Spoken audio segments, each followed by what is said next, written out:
So that's a kind of a busy introductory screen here, and I will get to, I will explain it a little bit more fully as we go along. So this is an entire chapter, the chapter 9 of John, which is the reading for the day. So that was 41 verses, and you just heard 11. That's just 11. So that was kind of part of the meat of the chapter, and some of the drama that goes on once this thing happens. So the thing that happens is a guy who's born blind gets healed by Jesus, and that's the whole story through this whole chapter. So it starts out, though, that he's going along. It says, as he went along, he saw a man born blind, blind from birth. And so his disciples asked him, Rabbi, who sinned, this man or his parents, that he was born blind? Interesting question. Who sinned? So obviously in their thinking, somebody did something wrong for this guy to be born blind. Common thought. I don't know, even still today, it's almost a superstition, right, that people have. If there's something wrong, I must have done something wrong, that's why we're getting it. Jesus says, neither this man nor his parents sinned, said Jesus, but this happened so that the works of God might be displayed in him. So I found a little cartoon about this. It's not such a funny cartoon as it is kind of thought-provoking, so let your thoughts be provoked. So first sheep, this is by a group called agnesday.org. This guy's blind. Isn't that bad enough without asking whose fault it is? Sheep 2. That was a common perspective, that specific suffering was due to specific sin. But Jesus, sheep 2, turns the question so that responding to suffering is a way of glorifying God, which is true. This is what happens in our story. Sheep 1, it seems, reading the newspaper, you'll note, it seems that there's no shortage of opportunities to glorify God. So just something to get you thinking about that. Because there's lots of suffering and lots of strange stuff going on around there. So the story's a little bit odd in that Jesus heals the guy by spitting on the ground, making mud with his saliva, putting it on the man's eyes. Why? The answer to that question is, I don't know. He does different things. He does healings in different kinds of ways as you go through the Gospels, which to me lends authenticity to the story. It doesn't just always, it's not always the same. It's stuff like this is kind of hard to explain, but it might have an explanation if you knew more than I know. Then he says, go and wash in the pool of Siloam. And the man went and washed and came home seeing. So he goes down to this pool, a big pool in Jerusalem in his day, and something like this.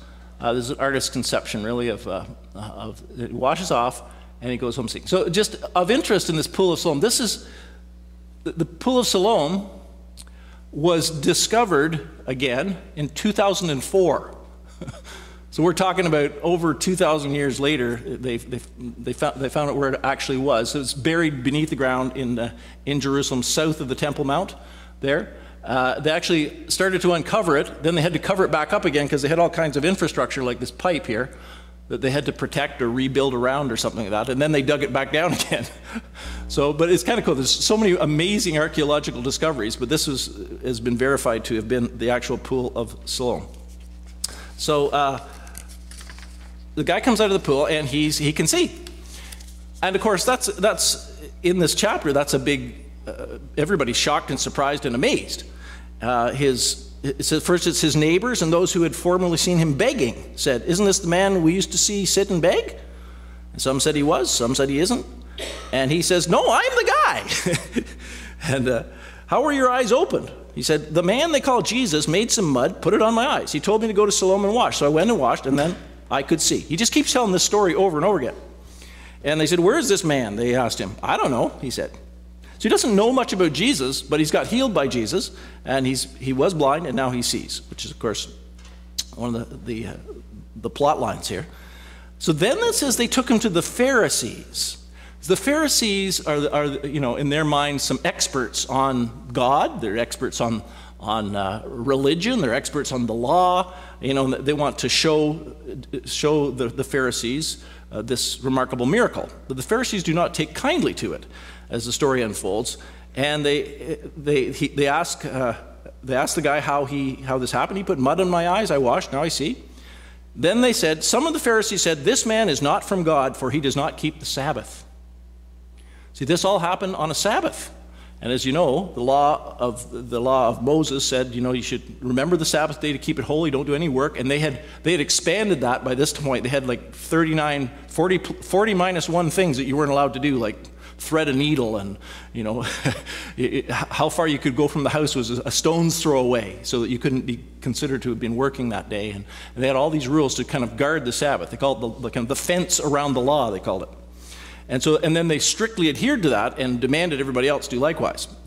So Jesus, healing this guy on the Sabbath, he's breaking the Sabbath. He's no good. He must be a sinner. And he says, what do you got to say about this guy? What do you think about him? He says, he's a prophet.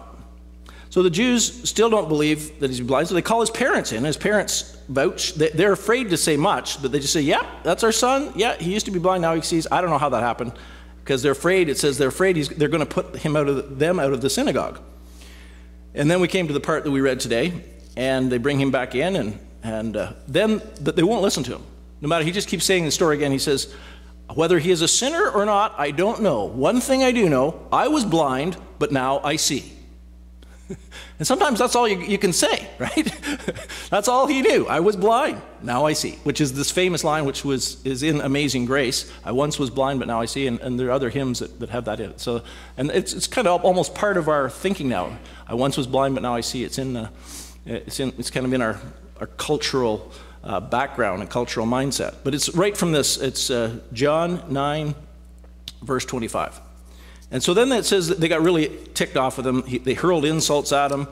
And he says, now that is remarkable. You don't know where he comes from, yet he opened my eyes. By the way, here he is, having a conversation. We know that God does not listen to sinners. He listens to the godly man who does his will. Nobody has ever heard of opening the eyes of a man born blind. If this man were not from God, he could do nothing. So he's telling them, this guy clearly, obviously, logically must be from God, or this couldn't have happened. It's just no other way. And they say, you were steeped in sin at birth. How dare you lecture us? And they threw him out. The religious leaders, the Pharisees. So that got me to thinking a bit about institutions and Jesus. And hence this screen, because these are samples of different kinds of institutions, and we could multiply them by the hundreds, of course. Because our world is chock full of institutions. Once we get something that we think is important or matters, or we want other people to know about, or we want to carry on into the future, we start some kind of an institution, right? And then we have a constitution for the institution, and we have guidelines and policies and administrative options and all of these kinds of things. So the thing that we've decided is important to keep going keeps going, and that includes. These are some of the Pharisees, and they were an institution of themselves. I mean, they were an organization, the Pharisees. And they were up against another organization, which was called the Sadducees. And together, some various ones of the most important ones of those guys made up the institution called the Sanhedrin in Jesus' day. The Sanhedrin was the grand council of the Jews in Jerusalem. And they made the big, heavy decisions, like we should crucify Jesus, except they didn't have power because they were under the power of the Romans. They couldn't kill somebody, so they had to drag him off to Pilate, who is the governor of, the Roman governor of Israel, of Palestine in that day, in order to make that happen, and they had to pretty much coerce him into doing it. But they are an institution, and the people look to them for guidance and leadership in the whole, how we should profess our faith, how we should carry on our faith and practice it, and so on. Anybody know what this seal is? What this symbol is? Surprising. The keys of the kingdom. This is a symbol of the papacy, okay? So this is a big Catholic symbol, and the idea that they have the keys of the kingdom and all that authority. So now that's a big institution, the Catholic Church. And you probably recognize this one. So this is the Capitol building in Washington. And so I put that up there to represent, governments. Because all our governments in all the countries are institutions, man-made organizations, with man-made, man-devised laws over many centuries. So I don't know how many hundreds of countries there are, separate independent countries, but the United States is one of the biggest, if not the biggest, just in terms of power, anyway. And this you probably recognize. Yes? No? That's the symbol of the United Church of Canada, which we're actually in one of they are us. So that's an institution. It's invented back in 1925 by bringing together some various churches, and it's got all kinds of bylaws and policies and stuff. So it's an institution. So these may not be institutions you're part of. You may be part of the curling club, or you may be part of municipal government, or there's all kinds of institutions. You may be part of a professional union of some kind. There's all kinds of things like that that are institutions that we've dreamed up. So the benefits of institutions, I think, there's a lot of good that can be said about them. I'm going to say the good and then the bad. So these are some of the good things that I thought were helpful about institutions. They guard and perpetuate the purposes and or beliefs of their founders. So the purposes of a country might be, that we keep our country going, and that we protect our borders, and we keep laws inside so things go smoothly. So that might be a government's purpose. A church's purpose is to probably, hopefully, further the gospel of Christ, right? And to provide places where people can worship together and have a continuity within that. So that's the reason for their existence. Another helpful thing is to bring uniformity and consistency to the practices of the group as it grows. So it's especially a big deal as things get bigger. The institution helps guard that it stays the same. So for instance, let's say your institution is McDonald's, and you found that everybody likes your kind of hamburgers in wherever, Los Angeles. But now you've started a store in London, England. So the institution is going to make sure the hamburgers taste the same in London as they do in Los Angeles. Right? So that's kind of the administrative things that they do. So they keep it the same, and so you know what to expect. If you go to a United Church in Halliburton to a United Church in Kamloops, you think, oh, well, this is kind of familiar to me. We've got some uniformity across this. It may not be the case, but it's supposed to be. Give a sense of belonging. So when you're part of a group, an institution, an organization, it gives you a sense of belonging. So, service clubs, various kinds of interest groups. It gives a sense of belonging, of community, of security, and fulfillment to members. That's a psychological benefit to an institution. Lots of people get their whole life is almost devoted to the institution which they're a part of. They may be the chairperson, or they're on the board, or they're the treasurer, the secretary. They're somebody that's very concerned about that institution. And that gives them a lot of purpose, I suppose, if you will. So that's one of the benefits, some of the benefits off the top of my head. Problems. I don't know why I had 4 problems and 3 benefits, but anyway. Because there are a lot of problems. Run by human beings and therefore subject to abuses of power, battles for power, and other self-interests. That's almost universal with just about every kind of institution that we ever start. Given enough time, there will be problems like this, because somebody, or some people will want to use their position to push other people around. I just heard a story this week about the institution of nursing and how nurses are wonderful people, but sometimes the story was of a nurse who was just a little bit too big for her britches and was kind of bossing people around too much. But most of the nurses I meet are very gentle and kind and helpful. But in any institution, whether you're the president of the United States, or you're the moderator of the United Church, you're the Pope, you can use those positions to do damage to other people. One of the problems with institutions, they're almost always extremely resistant to change, even when it's clearly needed. Once you get an institution going, especially if it's been going for 100 years or so, it's pretty set in its ways. It doesn't want to change. It's got inertia. And to get that thing to be changed at all is a mighty big deed that you have to pull off. And they require large amounts of capital, which is money, time, mental energy, etc., which may be scarce.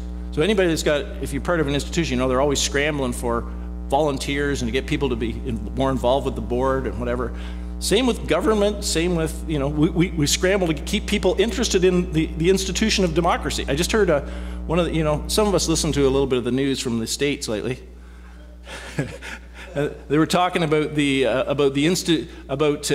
institution of the American Constitution will protect us in the midst of the whole thing. And this guy was saying, you know, it's not that the institution is going to protect us. We're going to have to protect the institution, which I thought was an interesting comment. So, I mean, but that takes effort and that takes energy to protect the institution. If it's a good institution, if it's working, if others are out to destroy it, then there's a challenge there. And they tend to be destructively competitive with other institutions, okay? So you get this whenever you get two institutions that have same kind of interest. Like two countries, like that might, say Germany in the Second World War. I mean, it was competitive with other institutions like Poland. And that was destructively competitive because it decided to take over that country. And same with, you know, businesses and companies that take each other over, you know, but also to even churches. This is one of the reasons we're kind of working at, you know, put more effort into working together as churches, so we're not seen as being competitive, which we are not. I mean, we're all in the same, we all have the same mission, which is to further Christ's purposes on earth.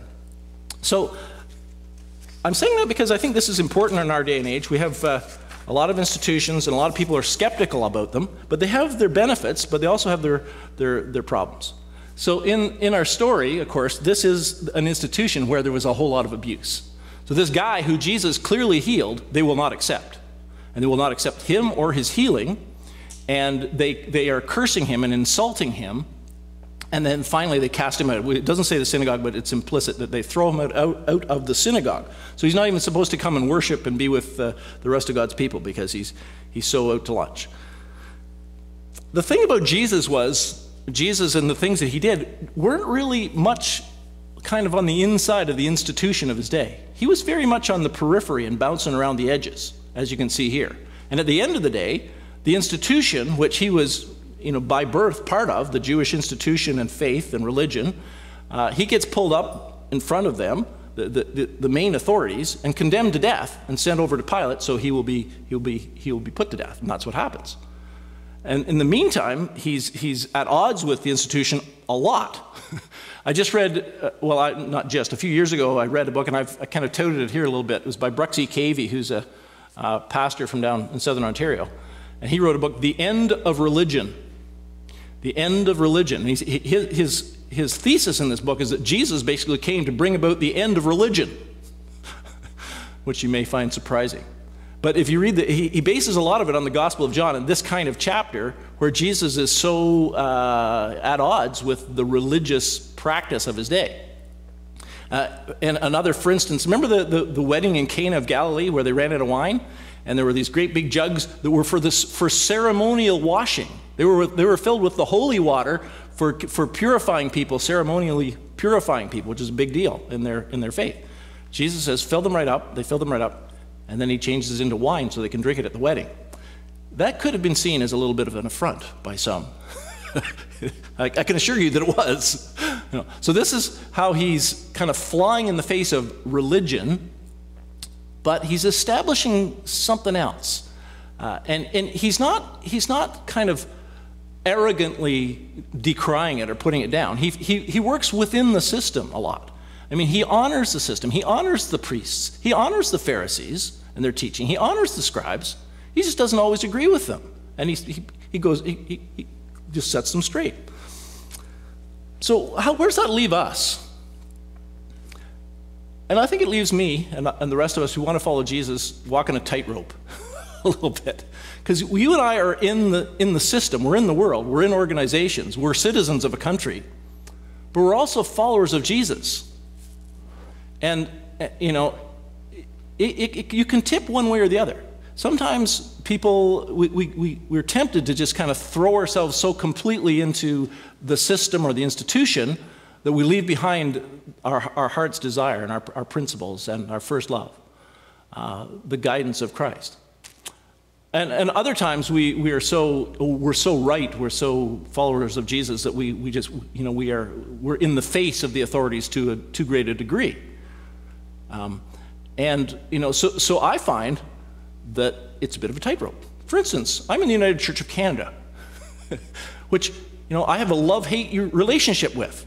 It's a wonderful institution. It's got a lot of wonderful good things going for it, but I don't buy everything that it does, right?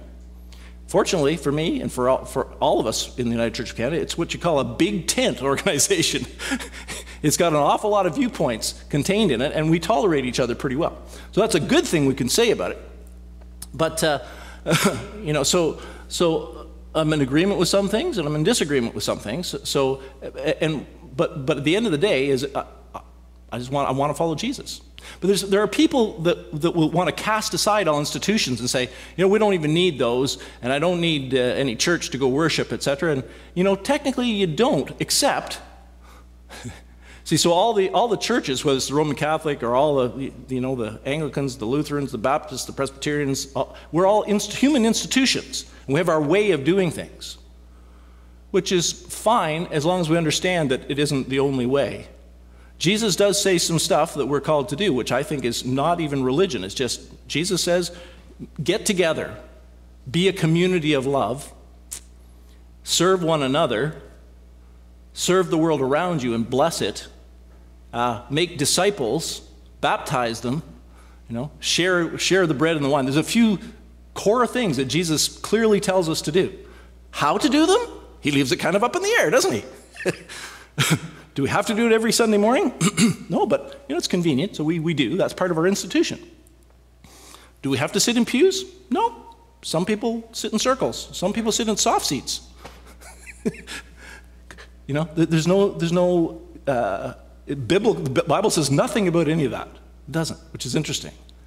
Those are all institutional inventions that seem convenient for us at the time. So we have to be careful. They may need changing from time to time. So anyway, that's what I mean by tightrope. If not tightrope, maybe it's more like walking on the water. Because I think it takes the supernatural grace of God to follow Jesus and to be honorably working within institutions in our world. Which Jesus did, and he has us for do. Some helpful scriptures as we navigate this.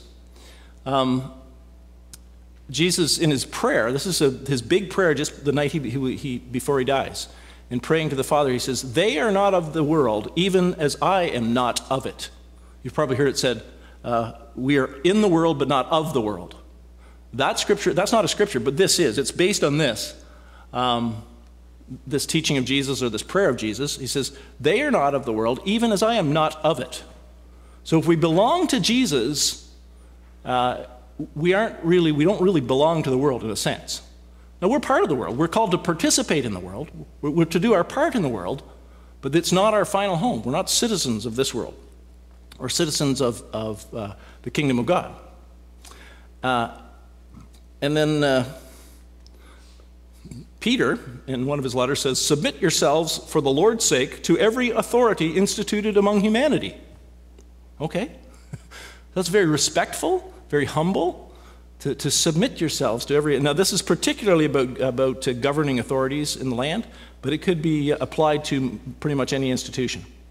You know, they have their place. We ought to be treating them with great respect. But then, on the other hand, this is Peter again. This is in the early stages of the church, when Peter was pulled up before the Sanhedrin, and he was told he was not to be speaking about Jesus anymore. And they threatened him, and actually they beat him and stuff. And he says, "Well, judge for yourselves whether it is right in God's sight to obey you rather than God." And he goes back out and starts talking Jesus, even though the institution, the powers that be, told him to quit. So it's civil disobedience, if you will. So sometimes that's called for if it's against what God has for us. So then the whole thing finishes off this way. Jesus heard that they had thrown him out, the man born blind, who'd been healed. And when he found him, he said, "Do you believe in the Son of Man?" "Who is he, sir?" the man asked. "Tell me so that I may believe in him." Jesus said, "You have now seen him. In fact, he is the one speaking with you." Then the man said, "Lord, I believe," and he worshiped him. So he'd been physically changed, but his heart was not yet changed. But he was clued into there's something powerful and special about Jesus. And then when he actually encounters Jesus, he comes to faith in him. So I mean, what we're to draw from the story is that now spiritually his eyes, where he has been blind, have now been opened, and he can see. And the Gospel of John and the New Testament as a whole teaches us that we are blind until we encounter Christ, and he opens our eyes to see the love of God. until we understand that he loves us, he died for us, his blood was shed for us. He wants us to know him, and he pours his Holy Spirit into our lives. And then we can see. And then, until that happens, we are spiritually blind. So again, that's another, I've been talking the last few weeks about metaphors, and of course blindness and sight are a metaphor here for belief or non-belief. And he finishes, Jesus said, "For judgment I have come into this world, so that the blind will see, and those who see will become blind." Excuse me? That's a little mysterious. But it's one of those kind of riddles that Jesus puts out, like, those who exalt themselves will be abased, and those who abase themselves will be exalted. This is actually almost saying the same thing. Very similar. So there it is again. For Jesus said, "For judgment I have come into this world, so that the blind will see, and those who see will become blind." Because people think they see, they're full of themselves, they think they have the power and they're all that, and yet they're actually blind. So I don't know if that riddle makes sense. So just to back to our sheep one. It's like the blind guy sees better and better, but the Pharisees see worse and worse. Sheep 2, yeah. Sheep 2, those who think they see are blinded, and those who know they're blind see. Sheep 1 scratching his head, scritch, scritch. It's the immaculate perception. Yeah. Let's pray.